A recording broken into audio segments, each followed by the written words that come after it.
প্রয়োগের দ্বারা গতি সৃষ্টি করে তখন মাখন উৎপন্ন হয়। ঠিক গ্রুপ কলবের মধ্যে যখন নাকি চাপ সৃষ্টি হয়, আবেগ সৃষ্টি হয়, আবেগ কেন কথা তৈরি হইতে না, এটা আল্লাহ সৃষ্টি করেন। বুঝছো? আলহামদুলিল্লাহ আলহামদুলিল্লাহি নাহমাদুহু ওয়া নাস্তাঈনুহু ওয়া নাস্তাগফিরুহু ওয়া নু'মিনু বিহি ওয়া নাতাওয়াক্কালু আলাইহি ওয়া নাউযু বিল্লাহি মিন শুরুরি আনফুসিনা ওয়া মিন সাইয়্যাতি আমালিনা মান ইয়াহদিহিল্লাহু ফালা মুদিল্লা লাহু ওয়া মান ইউদ্লিলহু ফালা হাদিয়া লাহু ওয়া নাশহাদু আন লা ইলাহা ইল্লাল্লাহু ওয়া আশহাদু আন্না মুহাম্মাদান আবদুহু ওয়া রাসূলুহু আম্মা বা'দ আউযু বিল্লাহি মিনাশ শাইতানির রাজীম বিসমিল্লাহির রাহমানির রাহিম ইয়া আইয়ুহাল্লাযীনা আমানু তাকুল্লাহ ওয়া কুনু মা'আস সাদিকিন আল্লাহুম্মা সাল্লি আলা সাইয়্যিদিনা ওয়া নাবিয়িনা ওয়া শাফি'িনা ওয়া হাবিবানা ওয়া মাওলানা মুহাম্মদ ওয়া আলিহি ওয়া আসহাবিহি ওয়া বারিক ওয়া সাল্লিম কামা তুহিব্বু ওয়া তারদা আদাদা মা তুহিব্বু ওয়া তারদা। আলহামদুলিল্লাহ, আল্লাহ পাকের শুকরিয়া, আল্লাহ পাকের মেহেরবানি, আল্লাহ পাকের অশেষ কুদরত। আল্লাহ মহান, আল্লাহ সর্বশক্তিমান, আল্লাহ মেহেরবান। উনি আমাদেরকে এক মহৎ এবং নবী সাল্লাল্লাহু আলাইহি সাল্লামের অনুসৃত আল্লাহওয়ালাদের মাধ্যমে দায়িত্ব প্রাপ্ত হয়ে এই পর্যন্ত চলে আসছে। এটা সেই উদ্যোগ, সেই কাজ, সেই অনুষ্ঠান। এটার মধ্যে আমাদের মতো অনুপযোগী অযোগ্য লোকদেরকে আল্লাহ পাক করার এবং শরীক হওয়ার তৌফিক দান করছেন। এটা আমাদের জন্য বড় সৌভাগ্যের ব্যাপার। এই জন্য আমরা আল্লাহ শুকরিয়া স্বরূপ আলহামদুলিল্লাহ বলি। এটা তো করতেন বেগুনা মাসুম নবীরা। উনাদের কাছ থেকে এই কাজের দায়িত্ব প্রাপ্ত হয়েছিলেন যারা নাকি অনেক বড় বড় হাস্তি, অনেক বড় বড় উলামায়ে কেরাম, অনেক বড় বড় যোগ্যতা সম্পন্ন বুজুর্গানে দিন, ওনারা এটা ধারক বাহক ছিলেন নবী সাল্লাল্লাহু আলাইহি সাল্লাম থেকে উত্তরসূরি হিসাবে। এইভাবে কালক্রমে দিয়ে আসতে আসতে এই শেষ জামানায় সবচেয়ে শেষ অযোগ্য ব্যক্তির কাছে এই ধামান চলে আসছে। এটা আঞ্জাম দেওয়ার যোগ্যতা আমার নেই। এটা আমার মতন অযোগ্য লোকের হাতে চলে আসা, এটা আমারও কোনো হাত নেই, আমার শায়েকেরও হাত নেই। যদি শায়েকের এখতিয়ার থাকতো, হাত থাকতো, তাইলে শায়েক আমাকে এই দামানকে আঞ্জাম দেওয়া, এটাকে গতিশীল করে নবীর দায়িত্ব আঞ্জাম দেওয়ার জন্য আমার উপর জিম্মাদারি অর্পণ করতেন না। এটা সম্পূর্ণভাবে একিন রাখেন, 100% একিন রাখেন। এটা সন্ধিকে হজরত এখতিয়ারে না। যদি এখতিয়ারে থাকতো তাহলে আমাকে দায়িত্ব দিত না, দিত নরসিংদী শহরে যত বড় বড় ওলামা আছে নরসিংদী শহরের কোন বলি সবটা হজরতের বিধি বুঝছে না, এটা দেখছি। আমি কিছু কিছু বুঝছি। আমি হজরতের সাথে সাথে হাঁটতে পারি না এদের জন্য। এরা হজরতকে ব্যারিকেড দিয়ে এদেরকে হজরতের পিছনে পিছনে ব্যারিকেড দিয়ে ফুটছে। আমি তো বুঝতে পেরেছি এই ব্যারিকেড দিয়ে আমার সামনে হজরতের কাছে যাওয়াটাও আমার পসিবিলিটি ছিল না। কেন?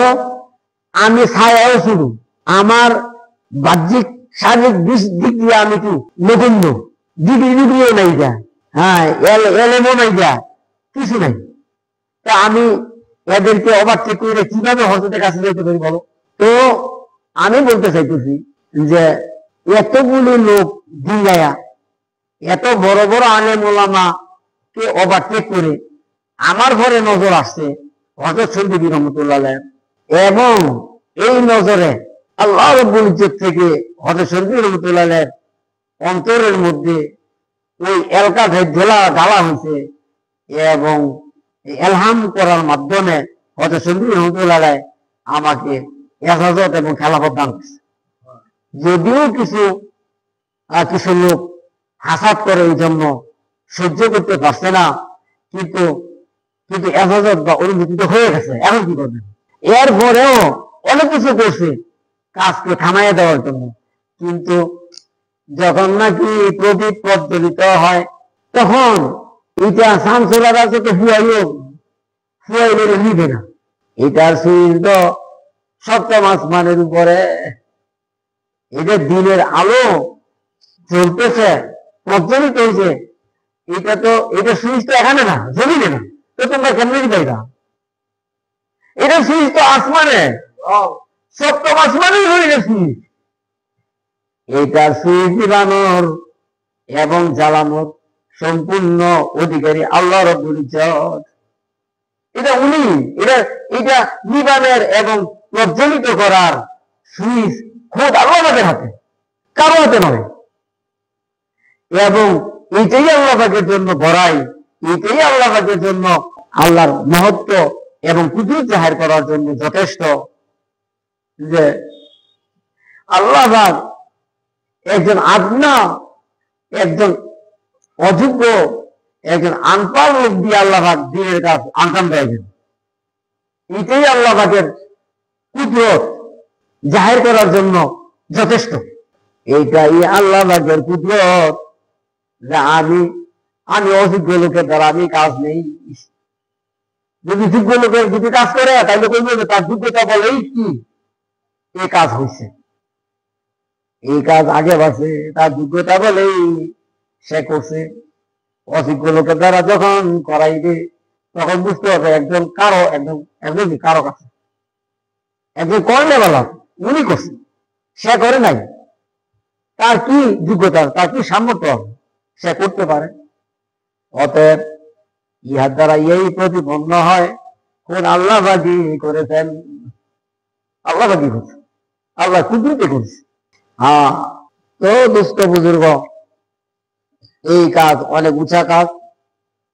এই উঁচা কাজে হাত দেওয়া আমাদের জন্য একটা ভয়ের কারণ, কিন্তু আল্লাহ যদি সাহায্য করেন মানে এটা কোনোই অসম্ভব কিছু না।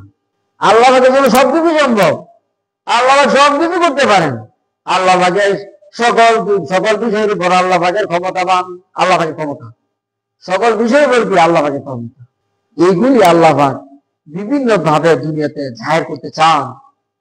হ্যাঁ, কিছু ইশারাই নেই, শুধুমাত্র যখন নাকি যোগ্যতা সম্পন্ন লোক দুনিয়াতে বিদায় হয়ে যাইবে তখন অযোগ্য লোকের দ্বারা আল্লাহ দিনের কাজ আঞ্জাম দিবেন।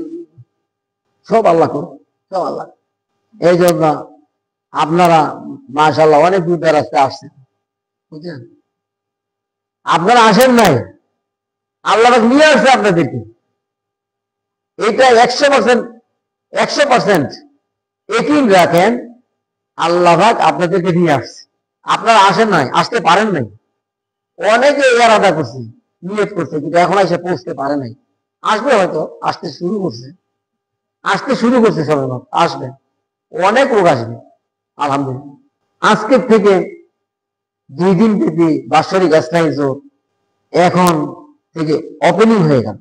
এটা কালকে মানে রুটিন মাফিক রাত পর্যন্ত চলবে, রাতে আখিরি দোয়া হয়ে যাবে।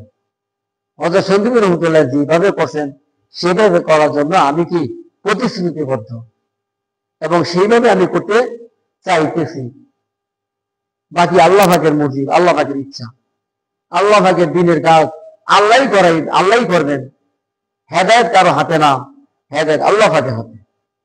আল্লাহ পাক যার জন্য চান, যার জন্য নির্ধারিত করেন হেদায়েতের, তাকেই হেদায়েত দিবেন।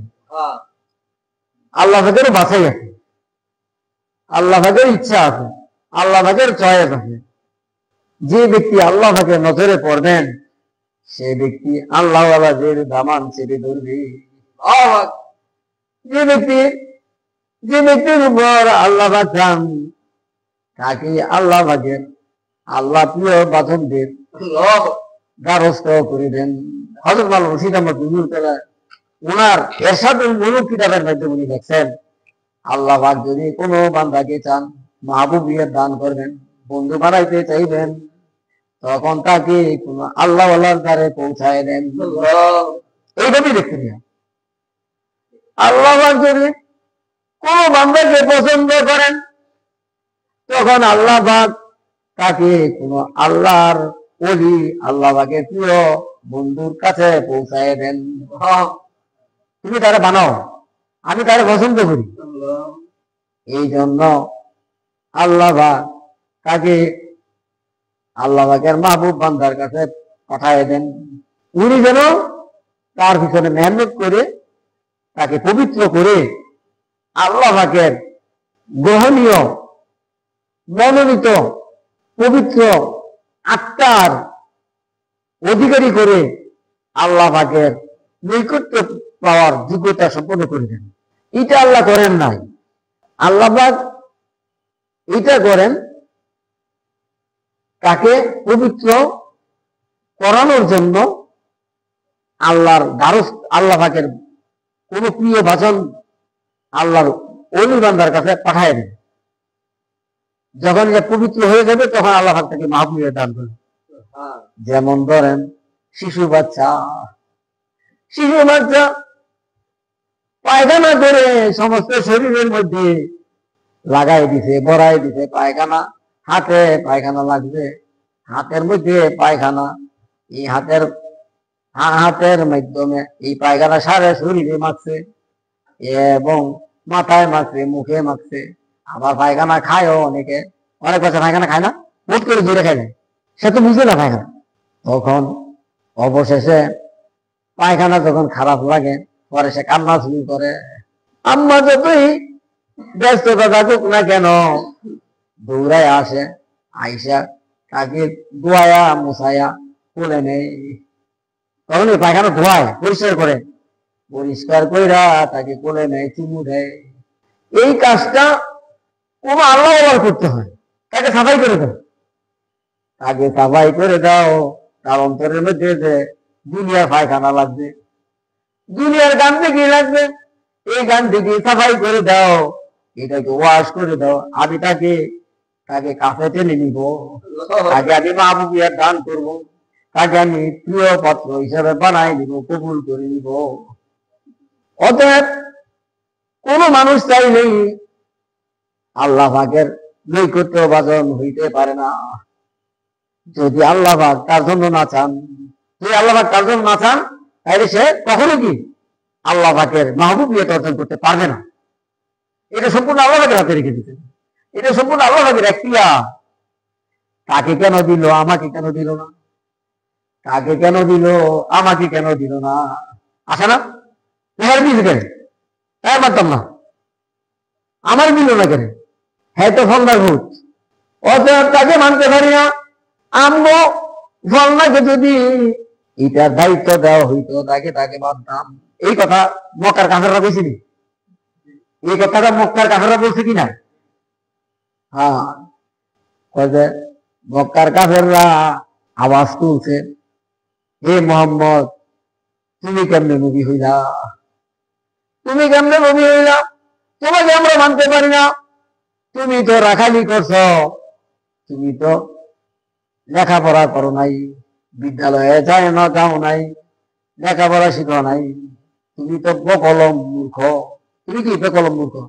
আর আমরা হইলাম পয়েট, আমরা হইলাম কবি, আমরা হইলাম সাহিত্যিক, আমরা বড় বড় গোত্রের নেতা। আমরা কি বড় বড় গোত্রের নেতা, সম্পদশালী, ঐশ্বর্যশালী, আমরা শক্তিশালী, আমরা দলনেতা।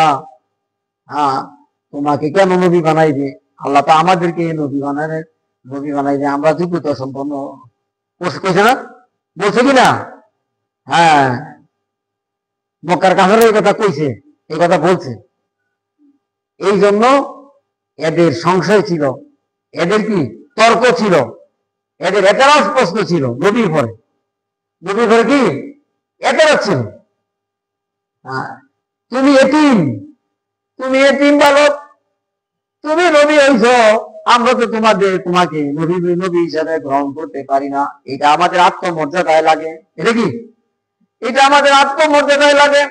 তোমার মতন একজন এতিম ববগুরুকে আমরা কিভাবে নবী মানতে পারি? দেখছেনি কোন আটকিছে? কেমন কোন তোমার কি আছে? তোমার তো কিছুই নাই। তোমার বিদ্যা নাই, তোমার লেখাপড়া নাই, তোমার ডিগ্রি নাই, তোমার অর্থ সম্পদ নাই। অতএব তুমি নবী হইছ। এই নবী, এরকম অসার নবীকে আমরা কখনো মানতে পারি না। বলছে কিনা বলো মৌলানা? হায় হায়, আটকিছে নি? গোড়ার মধ্যে আটকিছে তো, আগার মধ্যে আটকিত না? গোড়ার মধ্যে আটকে গেছে। এখন জামানা শেষ, শেষ জামানায় এখন এই ডালা পালার মধ্যে আটকিবে, ডালা পালার মধ্যে আটকিবে। গোড়ার মধ্যে আটকিছে, অনেক শাখা প্রশাখার মধ্যে আটকিত না মিয়া? অবশ্যই অবশ্যই আটকিবে। মনে হয় পসিবল, এটা সম্ভব, অসম্ভব কিছু না। হ্যাঁ, এই জন্য বড় এত সহজ না, এত সহজ না। আখেরাতের সফলতা, আখেরাতের কামিয়াবি এত সহজ না, এত সহজ, এত সহজ না। যত সহজ মনে করেন এত সহজ না। হ্যাঁ, নিজে নিজে নিজে নিজে দিনদারি করতেন, বাদ দেন। নিজে নিজে কখনো আল্লাহর গোলাম হওয়া যায় না। নিজে নিজে যদি করেন সেটা নফসের জন্য হইয়া যাইবি। নিজে নিজে কি, নিজে নিজে কোন সময় দিনদারি দিতে পারবে? নিজে নিজে দিনদারি হয় না। হ্যাঁ, দিনদারি ডেফিনেশন কি? সারা জীবন শিখাইলাম। দিনদারি ডেফিনেশন কি? হেদায়েতের ডেফিনেশন কি? সংজ্ঞা কি? হ্যাঁ, কও হেদায়েতের সংজ্ঞা কি? শিখেছি এরকম করে। হেদায়েতের সংজ্ঞা হইল মাথার থেকে মাথা পর্যন্ত জাহের এবং বাতেন সবকিছু আল্লাহ পাকের মনসা মোতাবেক হয়ে যাওয়ার নাম হইল হেদায়েত। মানে চলতে পারার নাম হইল হেদায়েত। চলতে পারার নাম কি? হেদায়েত। মাথার থেকে পাতা পর্যন্ত জাহিরি এবং বাতিনি সব কিছু আল্লাহ পাকের হুকুম, নবীর তরিকার মধ্যে চলার যোগ্যতা পাতার নাম হইল হেদায়েত। আরে বাবা, আমি কি সহজ মনে করছি? এটা কয়েক রাকাত নামাজ পড়লে মনে করে আমি মুসলিম নিয়ে গেছি, ফাঁকামা গরম হয়ে গেছে, আমি জান্নাতের জন্য জাহান্নামে যাই। কি ফতোয়া দিয়া লাগে? আমি কি, আমি তো মাস্ট জান্নাতে চলে যাবো, আর কি জাহান্নামে যাইব না? কি ফতোয়া দেয় দেখেন, বুঝলো? হেদায়েতের তার কাছে তো নাই। তুমি তো নফসের জন্য ইবাদত করো, আল্লাহর জন্য করো না। মন চাইলে করে, মন না চাইলে করে না। কার পূজা করলো? মনের পূজা করছে না? হায় হায়, সোনাতুয়া কুস্তিল্লা জিল্লেতিন ধামানে নফস কুশরা সপ্তগি। নফস মরে না ভিড় দ্বারা, অতএব নফস মানাকে মজবুত রাখায় ধরো। যেটি করা হয় এই নফসের লাগি করা হয়। নফস চাইলে করে, নফস না চাইলে করে না। তাইলে কি নাই খেলিনি, খেল করলি? আল্লাহ কয় ইমন আবাদত আমার দরকার নাই, তুমি তো আমার জন্য করো না, তুমি তো তোমার নফসের জন্য করো, আত্মতৃপ্তির জন্য করো। মন চাইলে করো, মন না চাইলে করো না। এটা তো আমার, এটা তো আমার না। এটা কি? এটা তো আমার না, এটা তোমার মনের, তোমার নফসের। এরকম নিজে নিজে নিজে নিজে নিজে নিজে হেদায়েত পাওয়া দুষ্কর।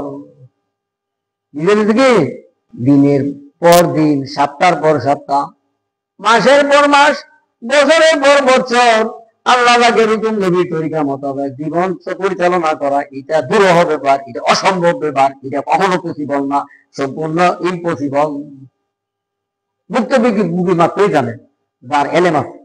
আর যাই মনে করে আমি তো 2 রাকাত নামাজ পড়াইছি মসজিদে, আমি তো কয়েক নামাজ আমি মসজিদে গিয়ে দিয়া পড়ি। আর যারা নামাজ পড়ে না হেরাও মনে করে আমি তো জান্নাতে যাবো, কেরে একটা কান্দা দিব, শেষ সময়ে একটা কান্দা দিব, সব মা হয়ে দিব। বুঝলেন নাকি? শেষ সময় কি আল্লাহ কইছে নি? হ্যাঁ ও জানে ভালো, ও জানে ভালো। আল্লাহ কইছে বান্দা তুমি নিরাশ হইও না, তখন তুমি আমার কাছে ক্ষমা চাইবা, কেনটা দিবা, আমি সব মাফ করে দিব। এদিন ফুচারও দেখবি, ফুচারও দেওয়ালে বেঁধে রেখে দিবি। হ্যাঁ, তুমি যত বেশি গুনাই করো না কেন, তুমি তুমি আসমান বই লাইছো গুণা করতে করতে, জমিন বই লাইছো গুণা করতে করতে, গুণা গুণা আর গুণা, গুণা ছাড়া কিছু নাই। তুমি তুমি নৈরাশ না হইয়া একবার যদি মাপ চাও, সব মাপ হইয়া যাইবে। কথা তো ঠিক হই, কিন্তু হ্যাঁ মনে করছে কি, আচ্ছা তাইলে তো কোনো অসুবিধা নেই, তাইলে কি কোনো সমস্যা নেই। এটা যদি ঠিক হয়, তাইলে আমি সারা জীবন বড় যত গুণা আছে মানুষের মাথা পেতে বাড়ি দিব, পরের হক খামো, পরের জমি দল করলাম, হ্যাঁ, পরের হক আত্মসাৎ করবো, যত লম্পটি আছে সব লম্পটি করবো, সমস্ত আদালতি যা আছে করবো, জীবন নির্যাতন যা আছে সব করবো, হ্যাঁ, জিনা ব্যবচার যা আছে রাখতাম না কিছু, সব মনে চাইতে ঘুরে দিবা, শেষ বয়সে একটা কান্না দেবো, বাস গুণা ভাব আমি জান্নাত পাবো। বুঝলেন নাই? আমি কি একদম জান্নাতে চলে যাবো। তাইলে কেমন হেদায়, তাইলে দিন কিভাবে কিরম বুঝলো, দিনটা কেমন বুঝলো? হ্যাঁ, তো গুণাগারও মনে করে কি যে আমি দিন নাই, হ্যাঁ মনে করে যে আমি তো হেদায়েতের উপর আছি, আমিও তো জান্নাতে যাবো, জান্নাতে যাও দেবো। হ্যাঁ, দুনিয়ার থেকে যদি কেউ আত্মাকে পবিত্র না করে, আত্মা কলুষিত আত্মাকে নিয়ে যায় কবরে, নিয়ে যায় হাসরের ময়দানে। এই কলুষিত আত্মা পবিত্র না হওয়ার কারণে এমন ফায়সালা হইবে, জাহান্নামের ফায়সালা হইবে। জাহান্নামের মধ্যে কোটি কোটি বছর জ্বালাইবে, পোড়াইবে, জ্বালায়া পোড়াইয়া তাকে পাক পবিত্র করবে। পাক পবিত্র করার পরে একদিন না একদিন ওই কলমার, এই কালেমার বিনিময়ে তাকে আল্লাহ জাহান্নাম থেকে উদ্ধার করে তাকে জান্নাতে দাখিল করবেন। তবু কপালে লিখে থাকবে সদ্য জাহান্নাম থেকে মুক্তিপ্রাপ্ত, কপালে সিল থাকবে জাহান্নামীরা, হ্যাঁ, কালমার খাতিরে, হ্যাঁ, একদিন না একদিন জাহান্নাম থেকে তাকে বাইর করে আনা হবে। কিন্তু কপালের মধ্যে একটা সিল মারা থাকবে, শব্দ জাহান্নাম থেকে মুক্তিপ্রাপ্ত আসামি, মুক্তিপ্রাপ্ত। বুঝলেন? তো এখন আমরা এই জাহান্নামে জেলিলা ফুলে যেন ফাঁক না হন লাগে, দিনের থেকে যেন আমরা আমাদের আত্মাকে পবিত্র করতে পারি, পবিত্র আত্মা নিয়ে যেন আমরা কবরে যেতে পারি, এবং পবিত্র আত্মা নিয়ে যেন আমরা হাসরের ময়দানে উঠতে পারি। হ্যাঁ, এবং এই পবিত্র আত্মা নিয়ে যেন আমরা আমাদের ফায়সালা জান্নাত হয়, সেই জন্য আমরা দুনিয়া থেকে ফাঁক পবিত্র করতাম না, না জান মানে জ্বালা ঘোরাইয়া তোমার জান্নাত দিতে চাই। আমরা তো চাইবো দুনিয়া থেকে পাক পবিত্র হইয়া যেন জাহান্নাম থেকে বাঁচতে পারি, সেই কামনা থাকতে হবে। যদি ইটা না থাকে তাইলে বুঝতে হবে তার তো ইমানই নাই, তার তো ইমানই নেই, তার সে ইকিন নাই, বিশ্বাস নাই। হ্যাঁ, জাহান্নামের আযাব, জাহান্নামের কষ্ট, আখিরাতের সেই সত্যিকার সত্যতা তার অন্তরের মধ্যে নেই। এই জন্য এই ইকিন, এই ইমান, এই বিশ্বাস আল্লাহ আমাদের পরশ ছাড়া কখনো আসে নিতে পারে, কখনো আসে নিতে পারে না। আফলাহা মান তাযাক্কা, যে নাকি আত্মশুদ্ধি করতে করতে সে কামিয়াব হয়ে গেছেন। লা ইয়ানজুরু ইলা সুওয়ারিকুম ওয়ালাকিন ইয়ানজুরু ইলা কুলুবিকুম। এখন খাওয়া দাওয়া করবেন, অনেক হয়ে গেল, এই জন্য দেরিকে দেখছেন, দেরিকে দিয়ে দিচ্ছি, এখন আমরা খাইবেন, বুঝলেন? এখন আর ওয়াজ করুন দেখুন কেরে, আমরা 2-3 দিন থাকবেন, এখন যদি আমরা কষ্ট দিয়ে লাই তাইলে তো আমরা ক্লান্ত হয়ে যাবি। এই জন্য দেরি কেটাইছেন, এখন সবাই বসে দাঁড়িয়ে দাঁড়িয়ে, বুঝলেন? আল্লাহ আমাদের কত পছন্দ করে, কত প্যার করে, আমরা চিন্তা করি, আমরা কোনো কষ্ট না করি, আল্লাহ কত মায়া করে দেখেন। আপনারা তো 2 দিন থাকবেন, এখানে সিরিয়াল মতো বয়ান হবে, অনেক আলেম ওলামারা আসবেন, বিভিন্ন ওলামারা বয়ান করবে, এবং জরুরতের জন্য ছুটি দেওয়া হবে, খাওয়া দাওয়ার জন্য ছুটি দেওয়া হবে, গোসলের জন্য ছুটি দেওয়া হবে। মদিনানগরে যেভাবে এক্সারসাইজ হইতো সেভাবে এখানে হবে, সেই তরজে হবে ইনশাআল্লাহ। ওয়া আখিরু দাওয়ানা আলহামদুলিল্লাহি রাব্বিল আলামিন। চলতেছিল বন্ধু।